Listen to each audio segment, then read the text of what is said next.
it's not just another tequila. Like, beyond the fact that I would say we're making arguably the best tequila in the world. Most people don't realize that early days of company, it's not about profits, it's about fuel. In the booze business, when you sell a company, everything goes off the gross revenue. So they're not even looking at your bottom line. But when running a business, you have to look at the bottom line. Yeah, you do. So is the goal to eventually sell?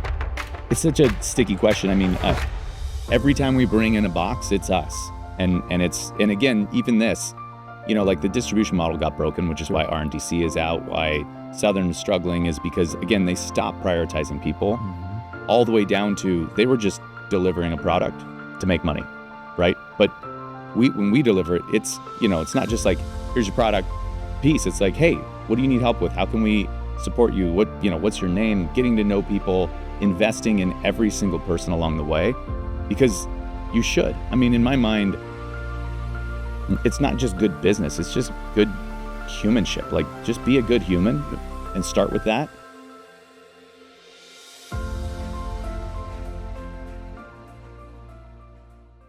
Welcome to the show, Preston. Yeah, thanks for having me. Dude, thanks for coming on. This is a rarity for me because being a San Diegan like yourself, the fact that we don't already know each other and we're not already bros, we're connected by Teresa, who is the ultimate connector. Yeah, shout out. Shout out for sure. And that you've been here since 99 and we don't already know each other, and we played the game and we couldn't name that many people we know. It's played insanity. Baseball, no connection there. None.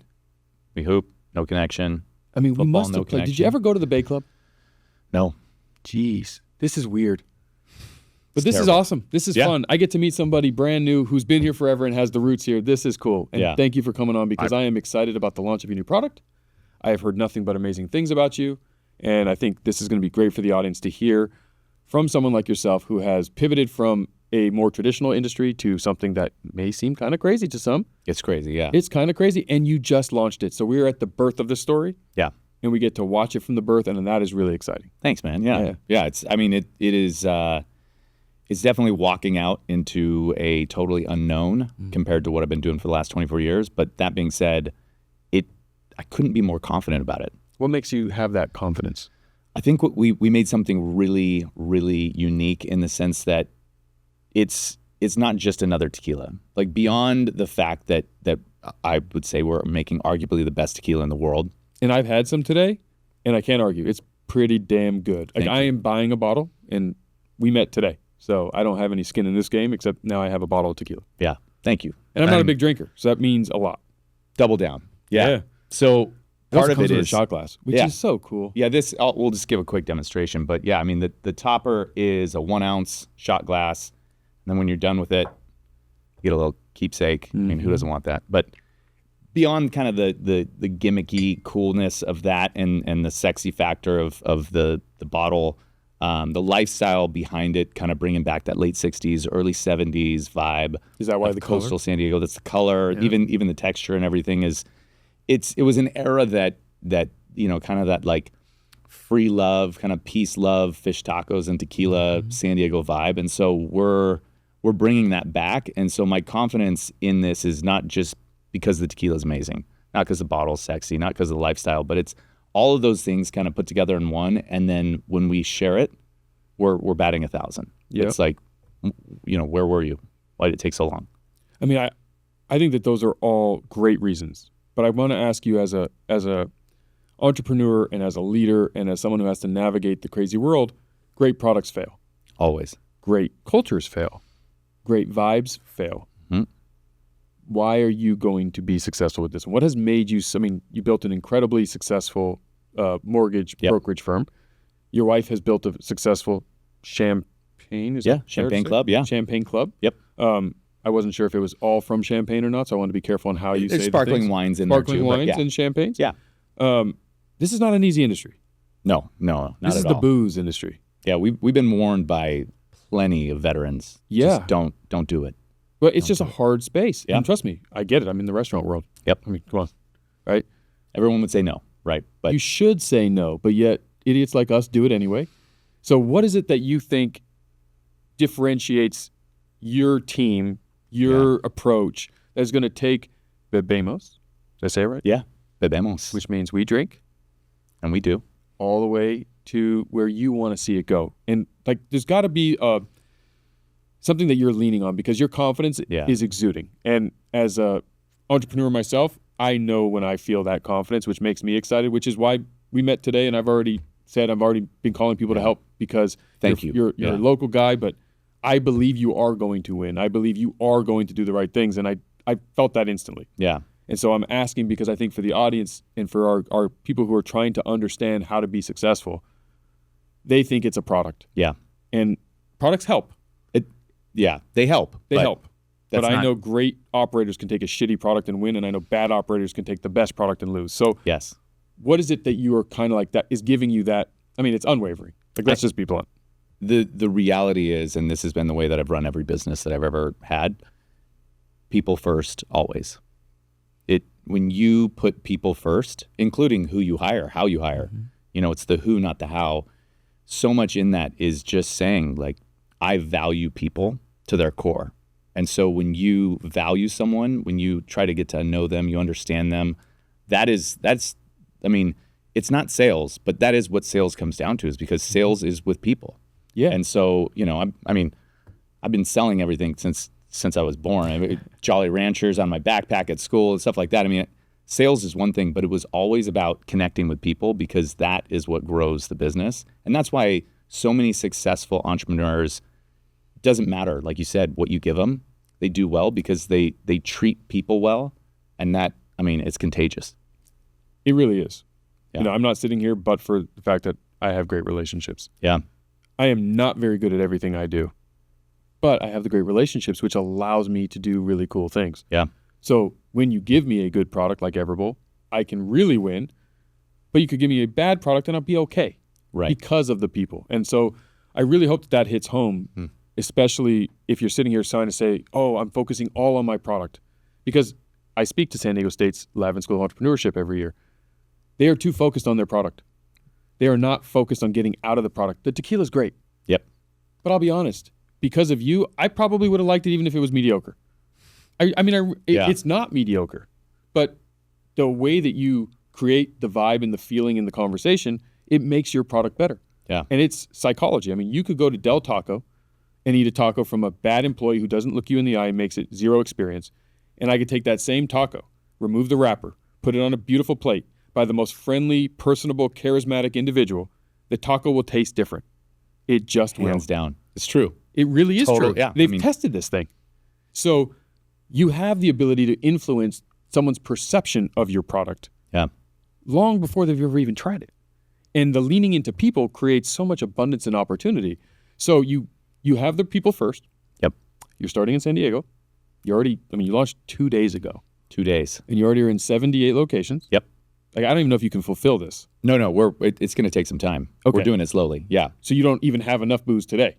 We have it in the warehouse. Okay. But we're self-distributing. So sure. we're literally, every time we bring in a box, it's us. And again, even this, like the distribution model got broken, which is why RNDC is out, why Southern is struggling, is because, again, they stopped prioritizing people all the way down to they were just delivering a product to make money, right? But when we deliver it, it's not just like, here's your product piece. It's like, hey, what do you need help with? How can we support you? What's your name? Getting to know people, investing in every single person along the way, because you should. In my mind, it's not just good business. It's just good humanship. Like, just be a good human and start with that.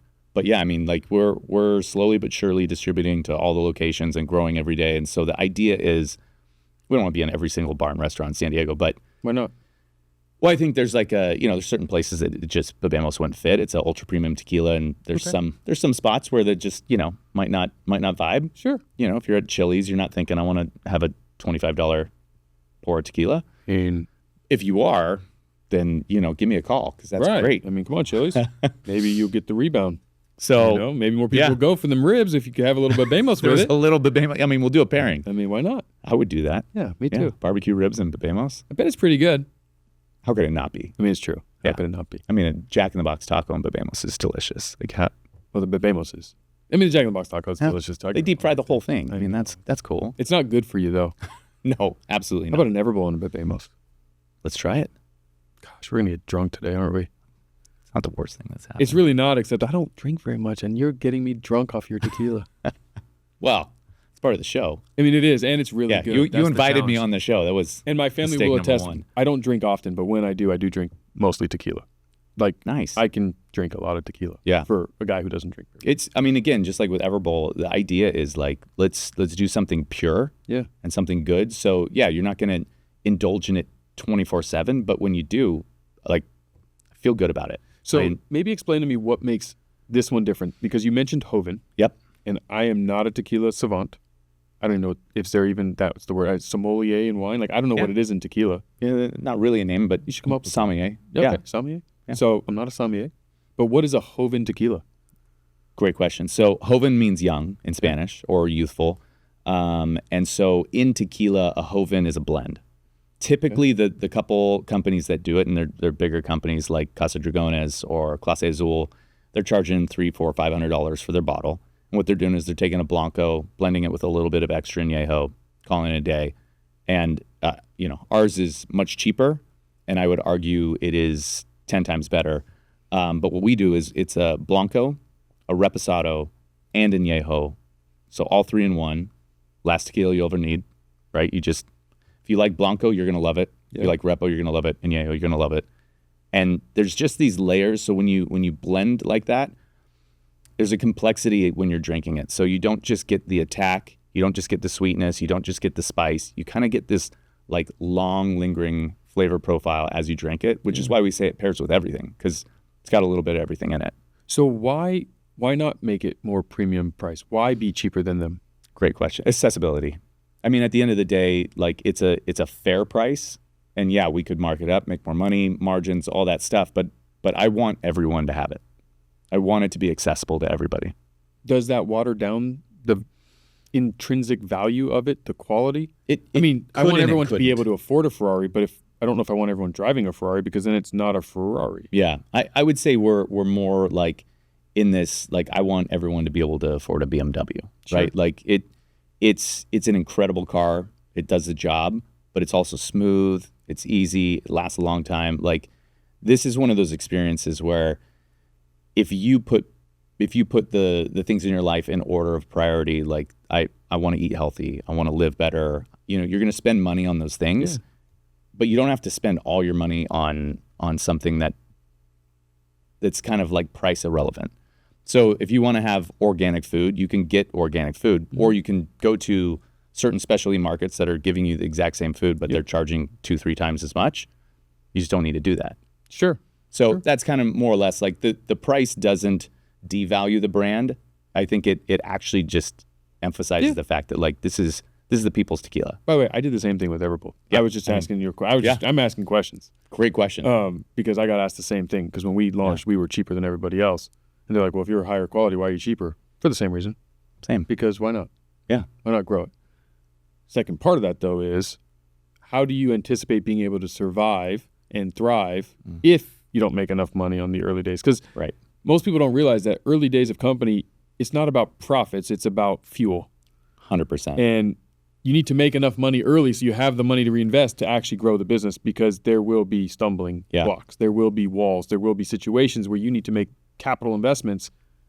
Now, maybe you already have it. Maybe you don't. Maybe you're going to raise money. But either way, profits and revenue are a great source of fuel to reinvest into the business. So are you thinking about that today, or is it right now just market adoption? No, definitely think. I mean, you have to, right? Like in the booze business, when you sell a company, everything goes off the gross revenue. So they're not even looking at your bottom line. But when running a business, you have to look at the bottom line. Yeah, you do. So for us, I mean, it's always part of the conversation. There is enough margin for us to continue to put gas in this machine, without flooding it or without running it dry either. So is the goal to eventually sell? It's such a sticky question. I mean, our investors, I'm sure, would say like, yes, that sounds great. Yeah. If you have investors, then the answer is yes. We do, yeah. That being said, we've had meetings, and even a lot of our investors are like, look, 5 years down the road, this thing's doing great for everybody, and there's way more road to run on. Like, why would we not keep driving? So I'm coming in from it, as a CEO, from the angle of I love this product. Yeah. I love this brand. I love the people that I work with. I'm just going to keep growing it. Sure. I just want to keep sharing it. I want to keep building. If someone says, it's time to stop, yeah, then, I we'll talk about it. Yeah, you'll talk about it. Yeah. Good for you on that. Yeah, thanks. It's a hard question. It is a sticky question because you want to be loyal to the brand. You obviously are a believer in it. It's yours. It's your baby. Yeah. The idea of selling your baby sounds horrible, but it sounds wonderful. And there is a moment in time where to see it actually achieve where it needs to achieve, it may have to leave your hands. And it's not a result on you or me, but there are vehicles and systems available for brands in different verticals and niches to exponentially grow, right? Yeah. If I was a soda business, I want Coke or Pepsi to buy me. Because if they do, my distribution is 100% now. And it's like raising a child, right? Yeah. Like you get them to the place and then you go, you're better off in someone else's hands now. Yes. My business partner, co-founder, John Maddox, he reminds me of those things a lot, right? Mm-hmm. He's like, look, you're the CEO, doing a great job. Keep running, keep rolling. Sure. But know that there might be a time where it's better for you to bring someone in that's been doing this for 20 years and knows where to take it. I'm like, great. I have no pride in that at all. Yeah. I'm excited. So philosophical question. Are you the type of guy who you'd rather hold on too long or not hold on long enough? Oh gosh, that's a hard one. Yeah. It's a fundamental question for a lot of people. So I've seen a lot of things happen. And not just in business. I'm talking about life. Yeah. All things. Yeah. Meaning you are going to find out you cut bait too early or you're going to find out you held on too long. Yeah. Which would you rather? I'm one of the people who is okay cutting bait too early. Okay. Because I'm already really happy with what I've got in my life. Yeah. I'm in love with my wife. My kids are incredible. Great friends, great family. I'm like, this is as good as it gets. I'd almost say let's have a shot, but I need to make it through this thing. All right, after. So that's okay. That's a good answer. Yeah. So I would lean that way. Sure. Now, have there been times where I've sold things, stock, whatever, and then been like, it could be relationships too. Like relationships, holding on too long or cutting bait too early. Yeah. You know what I mean? It's not just business. Totally. So it's an important one because I think all of us need to identify with which one we are. Yeah. And that's then a great question. Understand that about ourselves and make sure we protect ourselves from ourselves. Yeah. What about you? I'm a hold on too long. Yeah. I don't like the end as much because I like the journey. Yep. So even if it's a rough relationship, I tend to hold on longer than I probably should. It backfires a lot. Yeah. And now I know that about myself, so I try to be cognizant of that as I make my decisions in life, in business. I think the better answer is a little too soon, because you may limit yourself from the tops, but you avoid the bottoms. Right. My way, I don't limit myself from the tops, but I hit the damn bottoms. Because when you hold on too long, it's over. Yeah, the bottom hurts. The bottom hurts. So it's much more painful. Yeah. Of a path. And then when you try to self-correct, you're not being as authentic about yourself, both sides. Right. So I may cut bait way too early because I don't know what too early is, right? And you may choose to hold on and never let go because you're like, well, I don't know how to not. Right. So I think it's one of those things, though, as you think about business and you think about life, you think about success in sports, business, relationships, both professional and personal.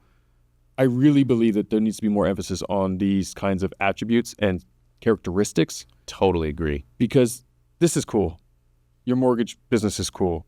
But if you lost them both, you're going to do something else cool. And you're going to be successful just from, again, I've known you for an hour and a half, because you demonstrate the characteristics of the people who are repetitively successful. And that's what I hope everybody can start to learn. Yeah. Stop trying to learn business models. Stop trying to learn how to make a product or market this or speak this or sell this. Those are not the skills that translate to winning. Yeah. Right? It's the things you do because they're innate, right? It's the way you approach the problem matters more than the problem. I agree 1,000%. And yeah. I that's what I'm saying. Like I still can't believe we don't know each other. Silly. It is wild. A relationship guy. It is wild. How do I not know you? You sure you're from San Diego? Is this like am I about to get punked? Teresa, where are you? 99. I mean, yeah. I mean, damn, we graduated college the same year. I went to U of A. You went to San Diego State. Yep. I moved back. When I was in town, I just hung out with San Diego State people. Insane. Yes. Yeah, there's a my reason. friends went to San Diego State. We were being kept apart until now. That's And why real estate? Besides a great way to make money.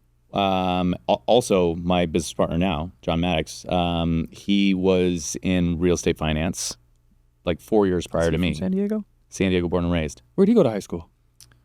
I want to say Poway. I think Poway. Okay. Yeah. What year did you graduate? Same as you? No, he's 52. Okay. Yeah. Because I grew up right next to Poway. My first ever was in Poway. It's crazy. Yeah. And you never met him either. I mean, I'm 42, so he'd been 10 years older than me, so I probably wouldn't have met him in high school. I don't know John Maddox. Yeah. Crazy. I need to see his face. Yeah. This is weird. Pull him up on the board. Seriously, Andrew, get him up on the screen. Let's FaceTime. Good looking guy too. I bet. Yeah. I bet. He's the George Clooney of the bit okay. for sure. Yeah. Yeah. Nice. It helps. Maybe put him right here. Yeah, exactly. If we could put his face on the it. two of you holding a drink, we drink. Yeah. I mean, here I am just doing great marketing things for you. Sorry, why real estate? So he was in real estate finance. I had just gotten married and had been offered my first job. Right out of college? Right out of college, and it was for $24,000 a year. And he was like, "And you're getting married." And you just met him? No, we had worked together years prior. Then we lost connection. Then we connected back again, and he was like, "Not a chance. Come work for me. You'll make that in a month." And I was like, "Dealing drugs? You sure?" But sure enough, I after 6 months of training, I made that in a month. Yeah. And then the rest is history. Yeah. And I mean, and again, it was never about money for me. I mean, it was awesome to get money and do things, but I loved sitting down with a family and like, rather than just saying like, "What's your mortgage?" "Oh, I can beat that rate." It was like, why are you refinancing? Mm-hmm. Why do you want to lower it? What's going on? And you get to know people, and then you realize like, yeah, I can help solve this problem, but like, there's so much more that goes into it. I loved meeting people at breweries or bars. Sometimes it's like coffee shop, but clearly a bar. But you get to know people better. It's for research. Yeah, it's for research. I was always researching for Babemos. I just didn't know it yet. Yes. Yeah. San Diego State. Go Aztecs. Mm-hmm. So, what did you do between 2008 and 10 when the entire real estate market shriveled up? Yeah, great question. So I had a huge office at the time, and we obviously had to close the doors because we were working with Bear Stearns and everybody that basically crapped the bed countrywide. I used to have a bank with Washington Mutual. Oh yeah, WAMU. Yeah, until they disappeared. Yep, I had a loan with them. Yeah, that disappeared too. Yeah, but although Chase, I think, bought my loan from them. Chase took over WAMU. And then magically they got to go away, but I still had to pay the loan. Mm-hmm. That's how it works. That's how it works. Yeah. So market tanked, and my mom had unfortunately just passed away. Sorry. And so I was talking to my wife, and I just said, "Look, we've got this seeming white picket fence, thing, and the market's terrible, but I can find a way. I'll find a way to continue to pay these bills. I'll just have to work 80, 90 hours a week, or we can sell everything, move to Italy." And she was like, "Oh, go to Italy. Let's go to Italy." Yeah, I mean, not a lot of wives would have said that, to be honest. Like when people have the stuff, they're like, "Great, I don't need to see you. Go work." Yep. She was like, "No, let's go to Italy." So sold everything, moved to Italy. Where? With our kids in Umbria. So it's just east of Tuscany. Farm town. Okay. Beautiful. Why Umbria? Pick the dot on a map? That's how we did it. I would go to Cinque Terre. I mean, it's beautiful. We went there. It's gorgeous. I've never been to Italy. Never. No, I've been to lots of places in the world. I've never been, and the one place I always wanted to go is Cinque Terre since I was a kid. We got to fix that. The 5 towns. Cinque Terre is beautiful. Cinque Terre. Yeah, no cars. There's a train that connects them all. I have no idea. I've never been. It's where pesto was invented. Is it really? Yeah. Pesto. From Cinque Terre. Yeah. So my family is northern Italy, Treviso. Okay. But we didn't go there. We just were like, let's go. It was our kids were 3 and 5. Okay. And we're just like, let's just go move to Italy. So we went to this small town, San Leo Bastia, in Umbria, 800 people. No one spoke English. 800 people? Yep. So you speak Italian? I mean, better than I speak Spanish, but I'm working on both. How long were you there? We were there for 6 months. Then we moved to Ibiza, where friends of ours had just bought a house. They had this huge house, and they're like, "Come live with us." So lived there for a little bit. Moved back to San Diego. Market picked back up. How long were you in Ibiza? We were there for 3 months. Okay. Yeah. So 9-month adventure. 9-month adventure. That's cool. Came back to San Diego, restarted our life. Pre-COVID too. This was like the adventures before. Oh COVID. yeah, for sure. This was like 2008? This was no, it was 11. Okay. So market tank took till about 9, 10 for things to really, and then had to fire. I tried to hold on. This, again, cutting early. I get it. I tried to hold on, but it was also because, I mean, everybody that worked for me were friends of mine. Of course. I didn't want anyone to go home and be like, look, I can't pay the mortgage anymore. So we were doing everything we could to try to stay afloat, but it was inevitable. Yeah. I So- mean, look, there's not a rising tide lifts all boats and a big tidal wave crushes all boats. So Everybody. there's nothing you can do, and there's nothing you can do. Yeah, it was brutal. It took me a while to learn that, though. Yeah, So- of course. I mean, industries die. Yeah. Or they get battered. Right. It got battered. It got Yeah. battered. It came back really strong. Really strong. So when I moved back, it was like, I came back, I'm like, what am I going to do for money now? And then What did you do in Italy? I just hung out with my family. Wow. That's cool. Yeah. It was magical. And Why it was, did you come back? ran out of money. Okay, that's a good reason. Yeah. That's a really good reason. Yeah, And you makes couldn't- sense. In Ibiza, Spain, Spain. so Yep. you didn't speak Spanish really either. No. Do you ever think of an English European country that maybe you could talk to people? I don't think so. No? None of them? No. We just were having a good time. I mean, like, so Italy, it's my family's from Italy. Sure. So I'm like, I want to be there. And then our friends were in Why Spain. not Ireland? So You're also Irish? we just went for the first time for our 21-year anniversary. Ireland is the coolest place in the world. Like, Do you remember any of it, or were you drunk the whole time? I remember it all. Yeah, you I'm do. just kidding.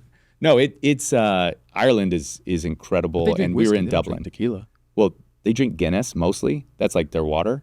Well, Irish whiskey too. Yeah, I mean, Irish whiskey's great. We drank a lot of it, but Yeah. mostly I was drinking Guinness, and you can have like 12, 15 Guinness in a day. Feel great. No, I don't know about all that. let's test it out. No, I'm not a beer drinker. Good try. I can drink your tequila. Okay, fair enough.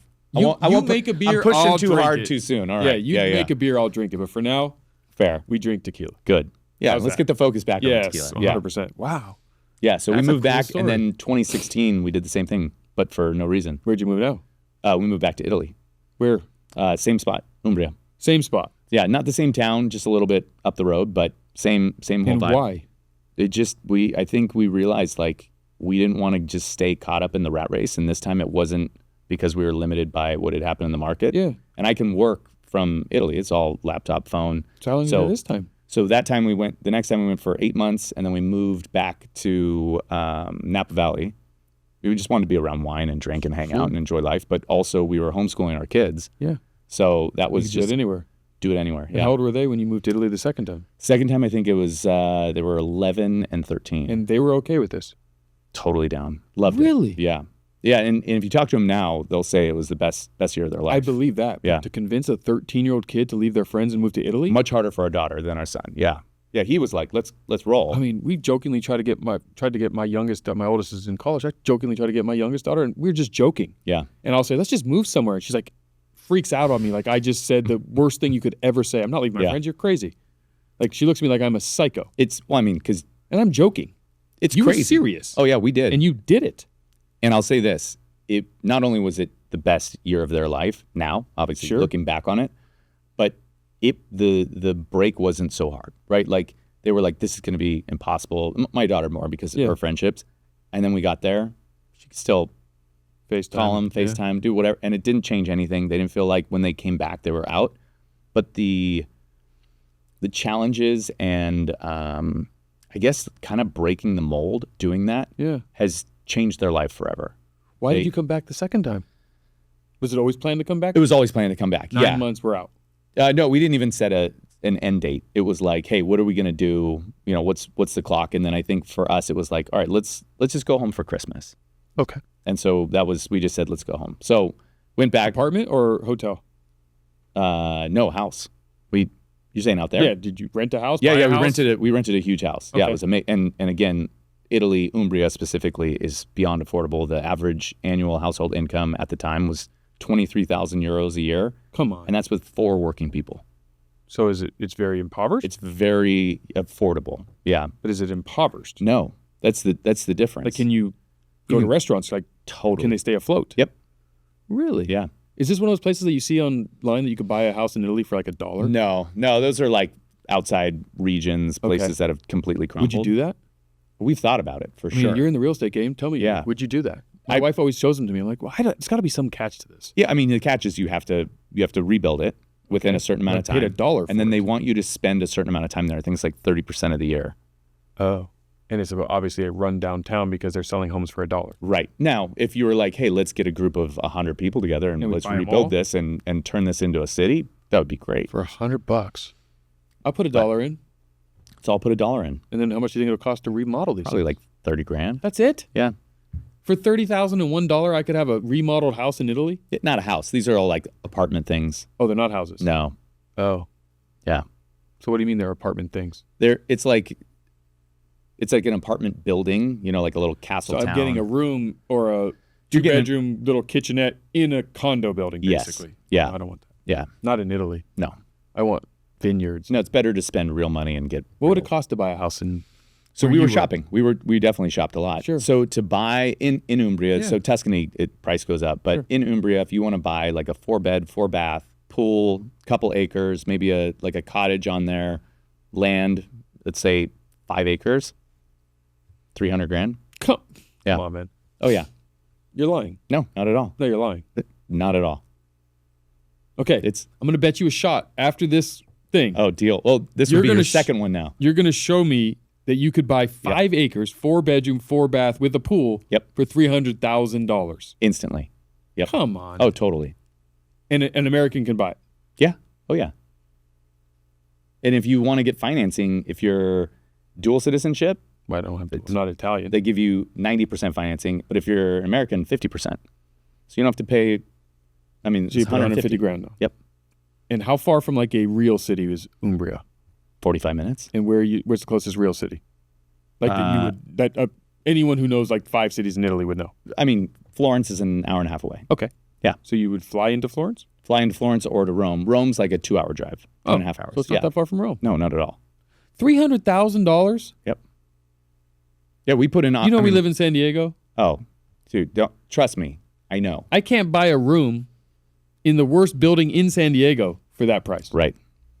It's this is something we talk about all the time. We're like, what do you do? Why are we doing this? Yeah, they have to be able to earn. So that's the difference. Like the dream is, rich. And do what you do, and then go there. Yeah. So sell a lot of tequila. Then you go and buy you buy like the whole town. I just buy a giant winery, and then I just start making wine. Why not? Why not? That is fascinating. Yeah. You know what's really funny about that story? My wife, when I was 24 and had a job and wanted to quit because I got my first job at $38,000 with a baby and all that in San Diego and law school loans, I said I want to quit my job, sell our house that I had just bought and move in with my parents and my daughter and fiance, and she said yes. Ain't that neat? Wow. Yeah. Otherwise, I'm not sitting here today. Keep her. I'm slanging payroll still at ADP. Yep. Probably making a boatload of money, working half as much as I do now, but I wouldn't be enjoying what I do. You wouldn't be who you are. No. Yeah. But my wife said yes too. Isn't that crazy? Amen for them. Yeah, right? Our wives are badass. Yeah. Thanks. Which is a camera to say thank you, honey. Any of them? Yeah. Appreciate you. What's your wife's name again? Shiloh? Shiloh. Thanks, Shiloh.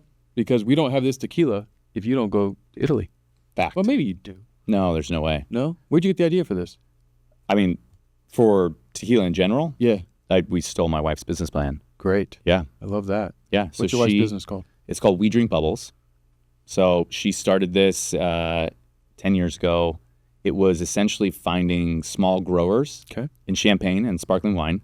And then she would curate a 3-bottle box for people and send it out monthly. So like a club. Like a club. So it was $125. You get a bottle or 3 bottles every month. How did she market that? Why would I pay her to give me the 3 bottles? So she's a somm. She definitely knows what that's a great reason right there. Yeah, totally. Okay, and so she actually knows what she's doing with it. She's not just like drink to drink. She actually knows the drinks. She knows the real deal. And is she really good? Like, does she spot every flavor? Totally. Like, could you trick her? Like, could I take something that is there and then add like 1 drop of like one weird flavor and she would know for sure. She'd be like, no, this isn't authentic. It's a dash of cinnamon. She would know that something's off. 100%. Yeah. That'd be a fun test. Oh, she's incredible. Blindfold her and just test it. Amazing palate. And she's, smart as hell. She is a master of champagne, which there are very few of those. What does that mean? It means that she just knows more about champagne than everybody. Okay. And that's from the Champagne region of France. Champagne region of France, yeah. Has she been there? Oh, yeah. We go 2-3 times a year. Okay. Yeah. She didn't live there? No. Wow. No. But we've spent a lot of time. What gave her that palate? God, I would hate to cook for her. Oh, I think that's where it was created. Don't let her, actually, let her go to Everwell, but if she has nothing nice to say, just pretend she never went there. She loves it. It's great. See? Everbowl's incredible. Master taste loves Everbowl. You know what? She really is. I concur. I concur. I haven't met Shiloh yet, but I agree, Shiloh. You are a master. Yeah. Scared me, though. Like, oh, don't be that good. No. And so she started this company. Essentially, she didn't want to go back to teaching. She was an elementary school teacher. Okay. She loved it, but she was like, I don't want to be a teacher anymore. What subject? She was elementary school, so like everything. Yeah. So she's patient. Patient. That makes sense. Yeah. So we moved back from Italy the second time, and I was like, what do you want to do if you don't want to teach? And she's like, I mean, I like champagne. And I'm like, well, don't we all? Yeah.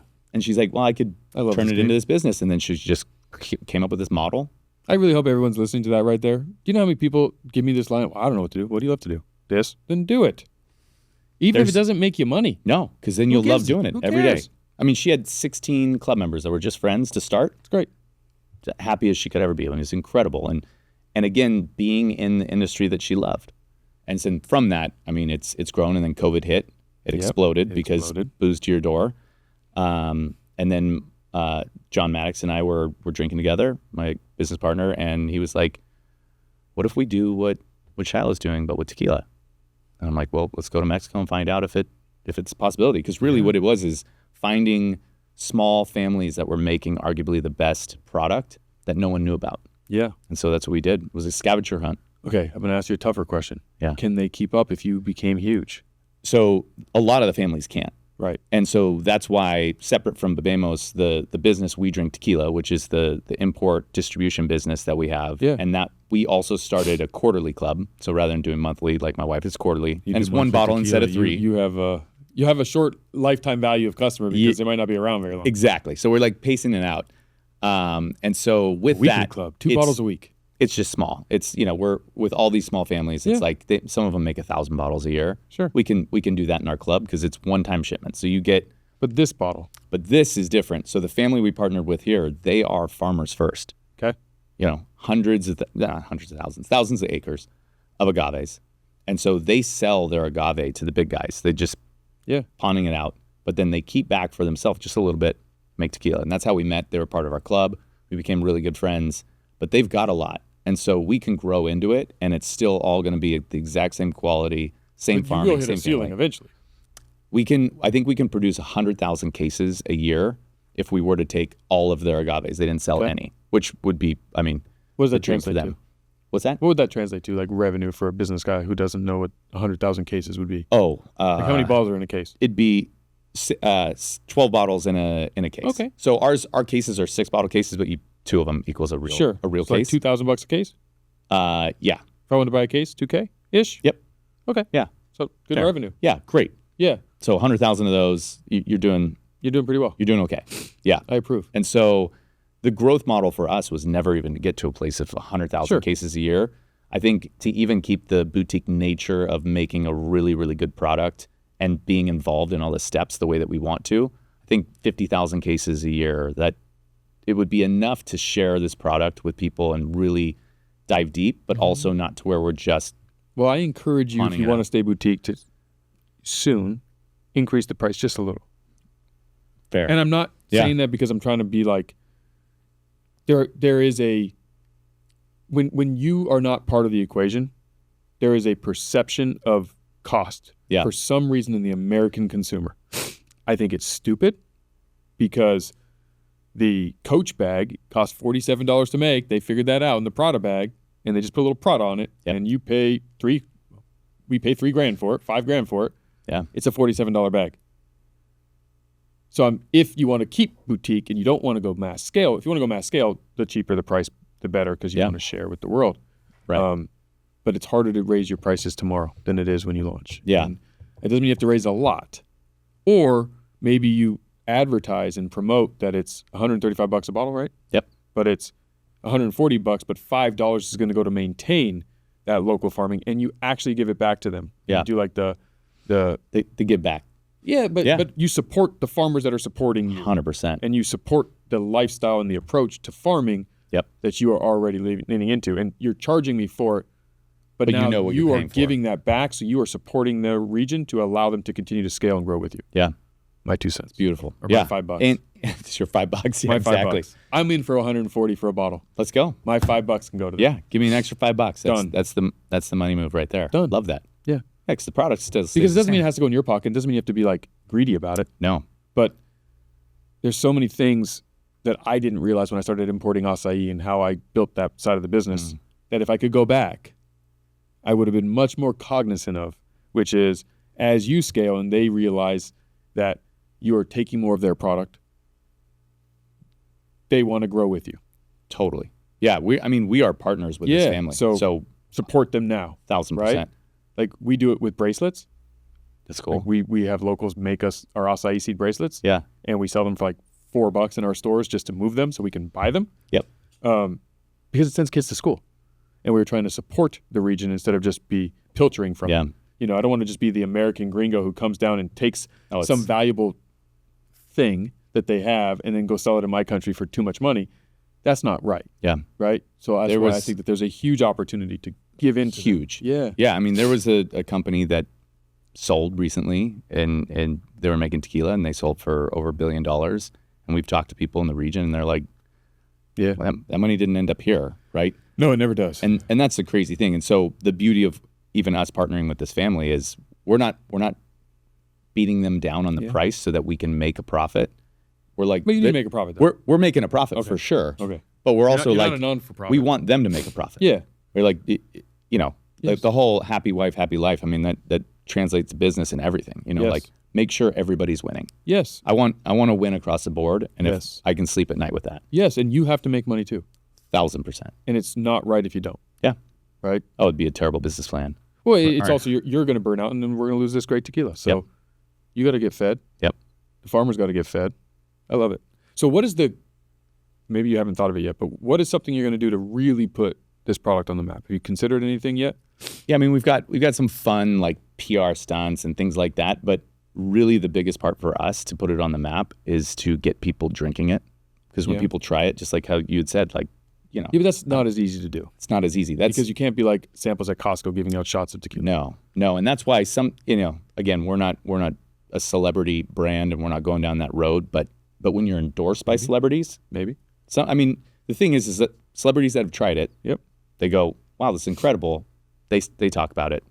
It helps grow. But it's much more organic that way, and actually that's the way that I want it, because I don't want someone saying, like, I drink your tequila because it was made by a celebrity, because celebrities don't, what do you have to do with Jalisco and tequila? Nothing.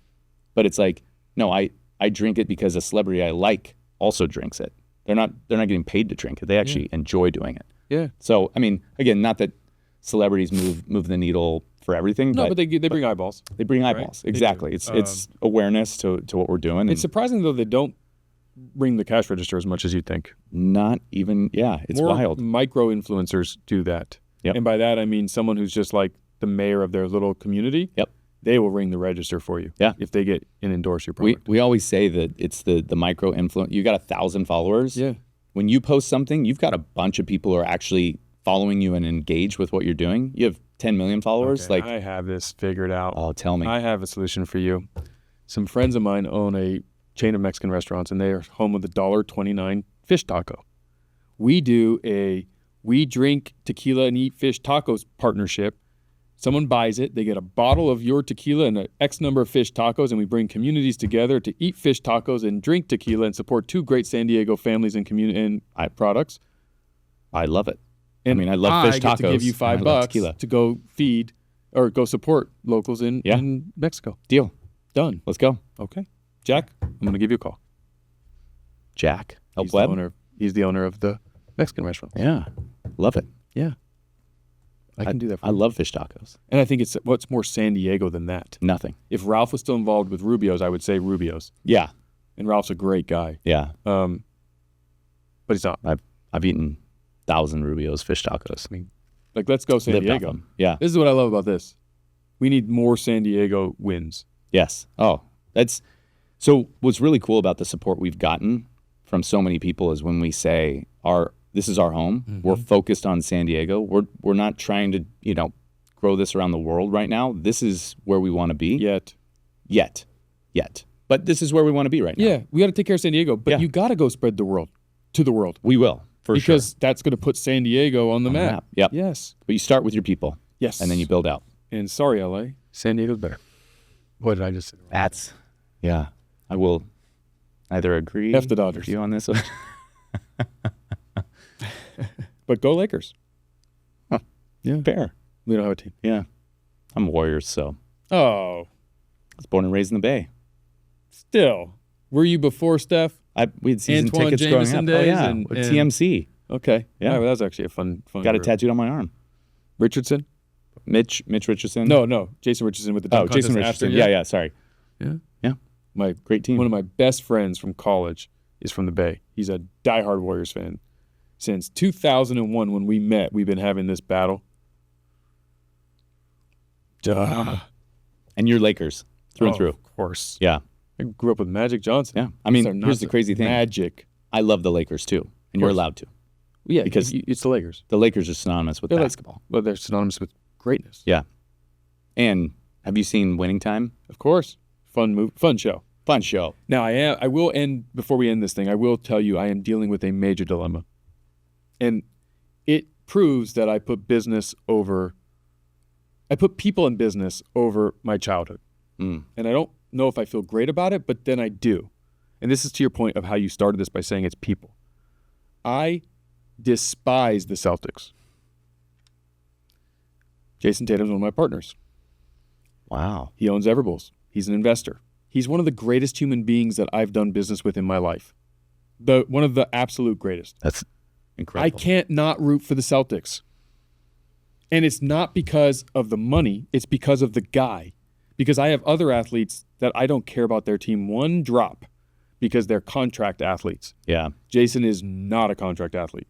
He is a guy that when he does something, he does it, and he goes above and beyond in ways that you will see very soon that have love that. been incredible.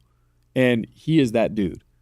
And if he's a Celtic, then how do I not root for the Celtics? And it has been killing me.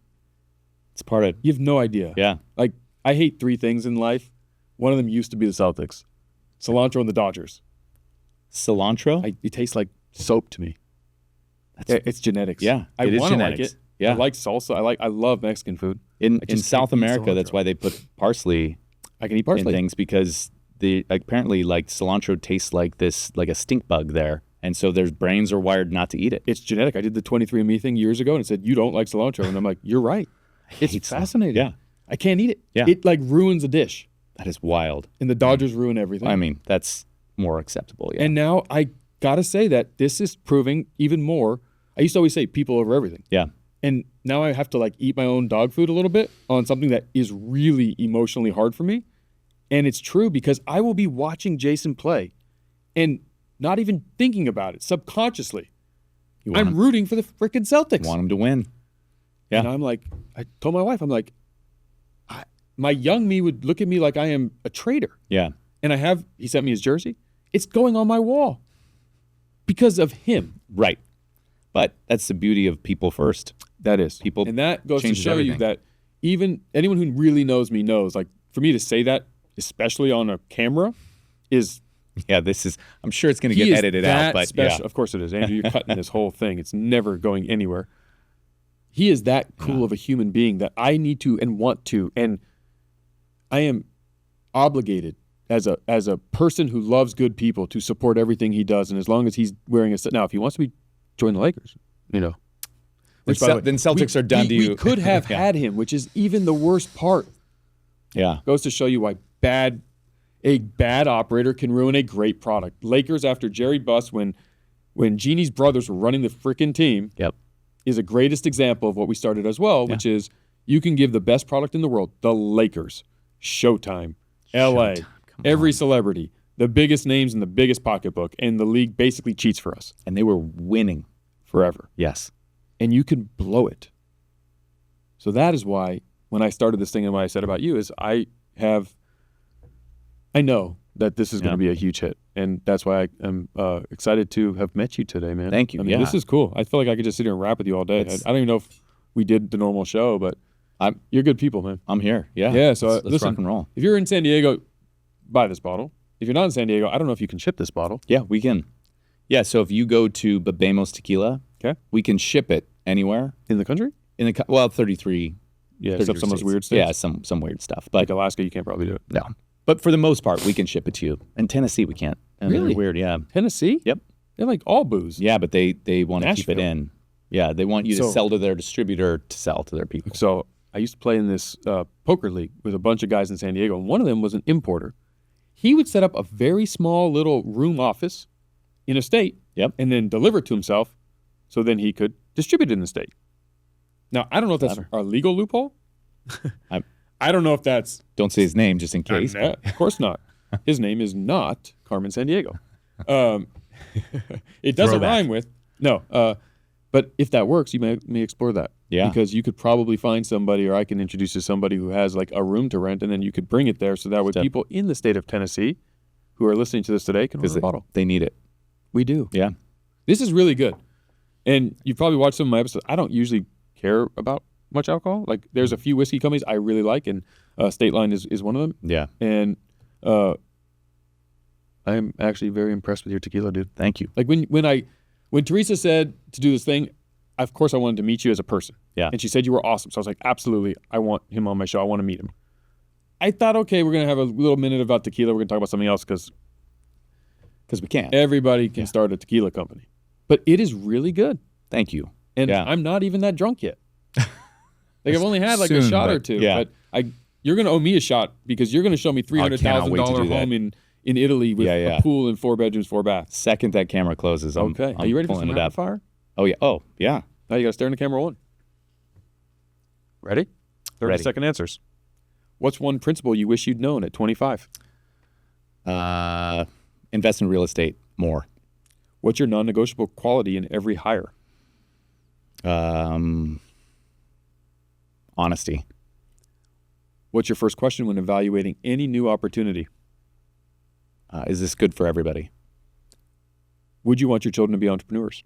Absolutely. Both? Both of them. Oh, for sure. If you couldn't be an entrepreneur, what would you be doing? Farming. Wow. What would you be farming? Probably grapes. So wine. Wine. Yeah. Because you're from Napa Valley. Yep. Okay. I grew up on a farm. Who's your favorite baseball team? San Francisco Giants. God. We were Padres so number 2. We were so... No, you can't do that. You can. You can't. You really can't. Like I did that with the Chargers and Raiders for many years because I'm a Raiders fan. It wasn't real. You don't really like the Padres. But I do. You just say that because you're here. I love the Padres when they're not playing the Giants. Yeah, we just swept you too, by the way. And my president at Everbowl is a Giants fan. Giants won last time. I know, but he owes me dinner because we whooped your ass 2 games in a row in the little 2-game series. Yep. Here's the thing about San Diego, and this is the real thing about San Diego. We're the only major city to never have a professional sports championship of any kind. It kills me. It kills you. It kills me. I was born here. Yeah. I've been a Padres fan for 42 years. I used to sell peanuts and Cracker Jacks at Jack Murphy Stadium. Did you really? I really did. That's awesome. I would have loved to have done that as a kid. Yes. And I grew up with Chris Urbano, whose grandfather was Jerry Coleman, and Ted Leitner's son, Jordan, went to high school with me as well. So we would play Little League, and Ted Leitner would sometimes be there and the play-by-play for the Padres. Yeah. And Jerry Coleman never really showed up, but we met him a few times. We got to shag balls on the field. So, like, the play-by-play announcers, Tony Gwynn, his son grew up with us playing baseball. Tony, Mr. Padre, Mr. San Diego, Trevor Hoffman. I mean, We've legends. Never won a World Series. Makes no sense. Makes us frickin' Yankees. They stole it from us. Pinstripes. You're not a Yankees fan, are you? No, not at all. Giants? You hate the Dodgers? Absolutely. We're back. Yeah. You heard it there. That's what all fans can come together on right there. Yes. So last question, or last thing to say, where can they get involved with this tequila, and what do you want them to take away from this episode?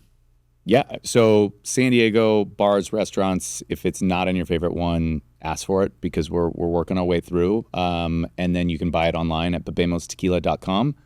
What I want people to get from this is that when someone takes time to make something right, it's worth trying. That's a great answer. Yeah. Thanks. Dude, thank you, man. Thank you for coming and sharing your story with the audience and actually you, because I think there's a lot to learn about success and how you're approaching business, how you have approached business, how you approach life.